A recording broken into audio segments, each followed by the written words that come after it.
I have probably never felt so conflicted about a new character like Freminet. And the thing is, he's actually a fun 4-star unit, but the amount of bizarre things about him is almost funny in a sad way. But anyway, in this video, let me just showcase to you how I think Hoyoverse expects us to play him, which is the physical build, but at the same time, I'll also showcase his Melt and Dendro comps, which are actually pretty interesting. And I will also unlock all of his constellations and show you how strong C6 Freminet can be. Now, the biggest thing about him is the elemental skill. The developers, as always, made sure to write down a huge wall of text, when in reality, it's an extremely simple skill. Basically, you use the skill, deal some initial cryo damage, and then, when using normal attacks, you gain 1 bar of pressure level. Do 4 normal attacks, and you end up with the final 4th pressure level, which unleashes a physical finisher when tapping the skill again, or it just happens naturally with the next normal attack. Now, you might be wondering, what's the point of the pressure level? Well, if you look at this visual explanation I've made, basically starting at pressure level 0, if you tap the skill again, it will deal the best possible cryo damage you can get out of it. Then moving onwards to pressure levels 1, 2, and 3, it will deal a mix of cryo and physical damage, with each level making physical damage better, while cryo becomes worse. At the final 4th pressure level, it's pure physical damage, and that's what you want to aim for if you decide to play him as a physical damage dealer. But honestly, I've tried out several teams, and the amount of effort you put in just feels unrewarding, because even with a kinda decent Pale Flame 4 set, Beacon 5-star Claymore, and a team that focuses on helping Freminet as much as possible, the biggest hits were barely 40 to 45,000 damage, after hitting with the 4th pressure level skill. And yeah, I did build a team with Benny Boy to boost Freminet's damage, but the thing about Freminet is that his energy generation with the physical build is pretty bad, and you want him to go into burst mode because it reduces the cooldown of the skill by 70%, which essentially means he can just spam the skill, but more importantly, each of his normal attacks now increase the pressure by 2 levels instead of 1, so you can do it really fast and deliver that 4th pressure level skill hit. Now, I was able to build 2 teams made out entirely out of 4 stars when I was messing around with Freminet's physical build, but I felt the most comfortable when there was a cryo battery in a team, like Diona. Also, utilizing a Hydro Applicator with Freminet is pretty good because his second passive increases his skill damage by 40% for 5 seconds after triggering a Shatter reaction, which he will do it easily since frozen enemies can be shattered with Claymore hits. But another gripe I've had with him was the absolutely useless resistance to interruption he obtains from his burst. Seriously, I think it's as bad as Cynos, and there's no worse feeling than getting interrupted when you're about to unleash Freminet's biggest hit from the pressure level skill. Like, I know he's only Constellation 0, and I will showcase his C6 potential later in the video, but so far, his physical damage build is underwhelming at best. Although there is a silver lining in this, and it has to do with how flexible the pressure level mechanic is. You can use the skill, and even if it doesn't hit an enemy, you can continue building it up by just slashing the air, which is pretty cool, but also, even if you switch out and come back to him, the mechanical penguin stays there waiting for us like a true friend, although it does have a 10-second duration. Also, another funny thing about him is that Skyward Pride actually works really well in him because he has some serious energy problems if you don't include a cryo battery unit or other teammates with Favonius weapons. He only obtains 2 particles from the skill, and then 1 more particle can be obtained if he delivers the final 4th pressure level hit, so in a burst mode, yeah, he can repeat this a few times with a physical build, but it's still not enough. So the energy recharge coming from Skyward Pride is really nice, and in addition, the passive that increases overall damage and unleashes the vacuum blades, which is considered physical damage, is actually relevant for him, and so Skyward Pride barely falls behind the top 5-star weapons like Beacon or Broken Pines. I guess that's one of the great things about him, if you have this Claymore lying around, and you want to finally find some use for it.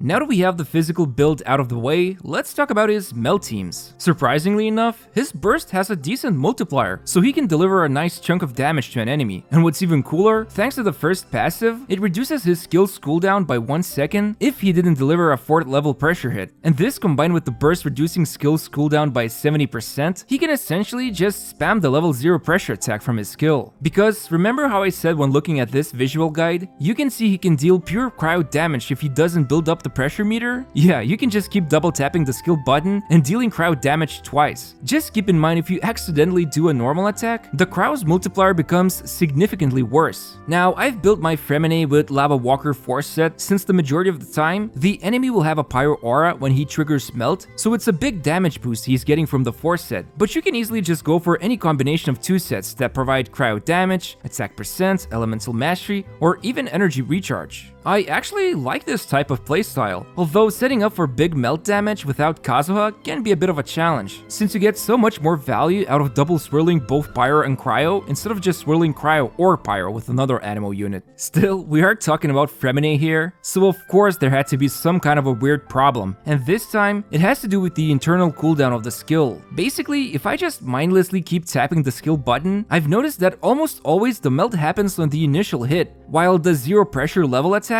ends up not melting. And this is not ideal because it's almost 2.5 times more stronger than the upward thrust, which is the initial cryo hit he deals. So then I thought, okay, let me go a bit slower here, try to add at least a second in between after using the skill, and just standing there and hanging out doing nothing. I mean, I guess it kinda works. If you get into the rhythm, you can almost consistently make sure the more powerful pressure level 0 hit lands as melt. But then also that means you're getting less energy particles and inviting yourself to all sorts of trouble if he gets interrupted, which by the way, it will happen, thanks to the useless resistance to interruption he obtains from the burst. And sure, you could add a shielder to the team, but his damage is already not that amazing that he could carry the whole team. But I'm not gonna delve too deep into this for now, because getting too obsessed about little details seems pointless during the first week when the character launches, and who knows, maybe somebody will find the perfect rotation to land his melts consistently. But don't get me wrong, I think this melt build right now is pretty decent compared to the physical one, and if you get him, you don't have to go for a physical team if you don't want to, which is great. I'm always happy when a character can be played several ways, so that's one big plus for Freminet.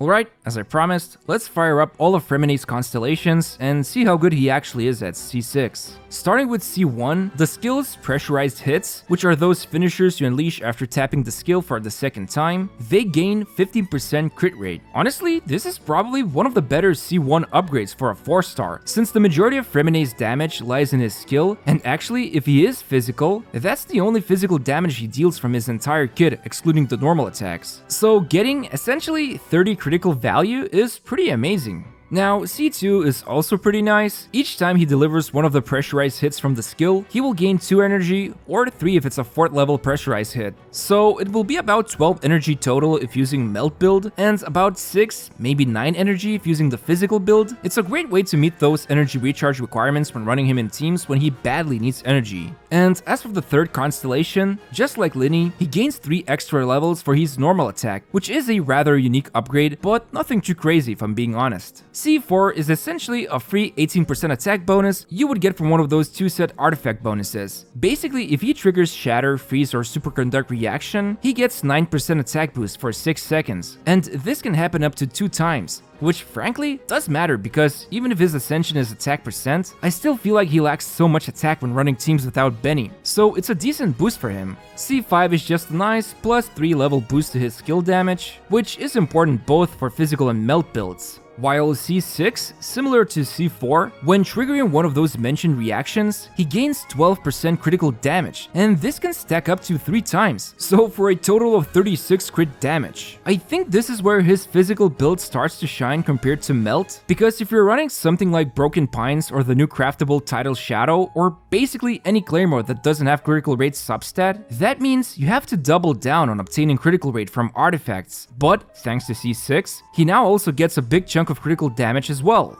But the thing is, I still don't believe it's worth pursuing C6 if you're bent on making him work. Honestly, even at C1 he works as intended if you build him as physical damage dealer, because the state of physical teams is pretty sad right now. So no matter how many constellations you throw at him, if he is not Eula, he will struggle in the abyss. While for world exploration, sure, you will see bigger numbers, but things die there easily anyway. And even Eula has a tough time in many abyss rotations, so again, I only recommend going for the Shy Boys constellations if you have the disposable income and have nothing better to do with it. Or, you know, you could be like me, just obtain him once, and then over the next 3 years, when we are done saving all the nations, maybe he will be at C6, maybe. So, after getting this far into my video, I'm guessing it doesn't come as a surprise that Freminet is pretty underwhelming. But I think in terms of design, he is probably one of the most interesting 4-stars in the game right now. You can actually do some cool combos, and the pressure level mechanic is actually fun to play around with. Also, I mentioned that you can use him in Dendro teams. Well, you can in Hyper Bloom. It's actually not the worst thing in the world. Often, you have one open slot left after building the whole Hyper Bloom team, so it could be anyone, and in this case, by using Freminet, it actually works out pretty decently, since you can cause superconduct on enemies with someone like Cookie, but keep in mind because Claymore characters can shatter frozen enemies, it won't be like Hyper Fridge comp. Basically, enemies will get frozen and shattered within a second, so it's not as consistent when running Hyper Fridge with Kaya, who can keep the enemies frozen in place. Obviously, he is not a meta unit, but luckily, this current Abyss rotation is pretty easy. So I didn't have that much trouble clearing the whole thing with 36 stars when utilizing a free-to-play team, but who am I kidding? The overpowered 4 stars did most of the work here. Although, I'll give where credit is due, and he does disable the new enemies with Numa line skill. I honestly hope that Hoyo comes up with a good way to buff physical damage dealers, because as much as I'm leaning towards Freminet's Melt build, it's honestly more fun to use his physical build, because then you actually get to fully utilize the pressure meter and deliver those satisfying level 4 pressure hits. Anyway, I hope you enjoyed my video. You can always help me out by just pressing the like button and subscribing to my channel, which I'll be grateful for. But yeah, thanks for watching my video, and see you next time.